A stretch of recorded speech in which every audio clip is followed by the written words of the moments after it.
Kain tayo.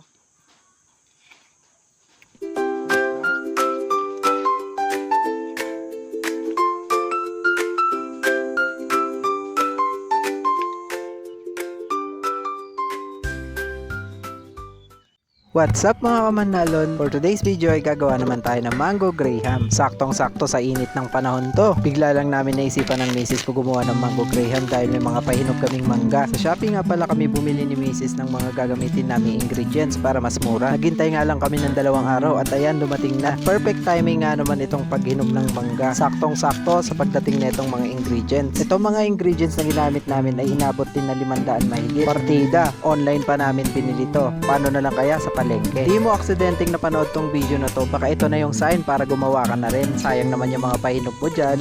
At sa init nga ng panahon ay siguradong mapapagawa ka na lang ng merienda na katulad nito para lang maibsan yung mga init na nararamdaman. Nagtulong na nga kami ni misis gumawa nito para naman mabilis matapos at matikman na namin agad. Nag-umpisa na nga kami sa pagkayat ng mangga isa-isa at napagdesisyonan namin ay cubes na lang yung mga mangga para makatikim kami ng mga buo-buo. 10 nga pala yung mga manggang pinapahinog namin pero 5 lang ang nahinog. Sa paggayat pa lang ng mangga ay siguradong matatakam ka na. Sino ba naman kasing hindi matatakam sa amoy ng hinog na mangga, di ba? Kung ikaw yung tipong nagtitipid sa mangga, gamitan mo na lang siya ng peeler para mas madaming magawa. Ito kasi nagkataon lang na madami kaming pahinog at madaming nahinog. Dito nga pala hindi na kami bumili ng crusted na graham kasi mas mahal. Kaya mano-mano na lang namin siya dinurog. At nung natapos na nga kami sa paggayat ng mangga ay niready na rin namin to. Dito nga ay pinagsama-sama namin yung mga creamer at condense. Bali nakabili nga pala kami ng 3 creamer at isang malaking condense. Hinalo lang namin siya ng hinalo hanggang mag-combine na yung creamer at yung condense. Mas madali nga yung ganitong method para makontrol mo yung mga gagamitin mong sauce. At dito nga sa part na to ay mano-mano ko talagang dinurog yung graham. Habang ito naman si Mrs. ay nag-umpisa ng gumawa. Ako naman dun sa kabila ay busy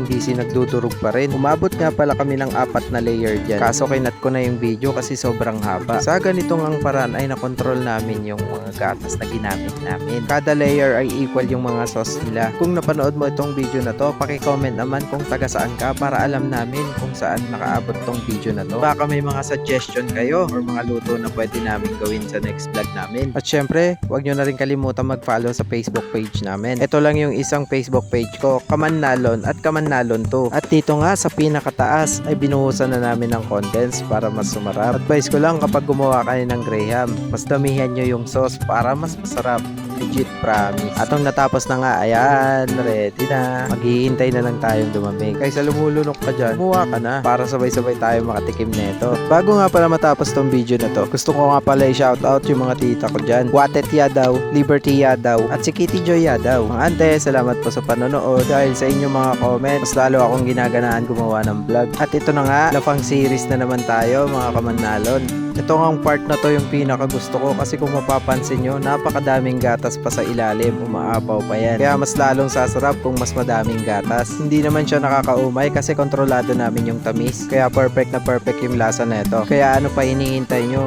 Kuha na rin kayo. Tara, lafang! Yun lang, maraming salamat sa panonood.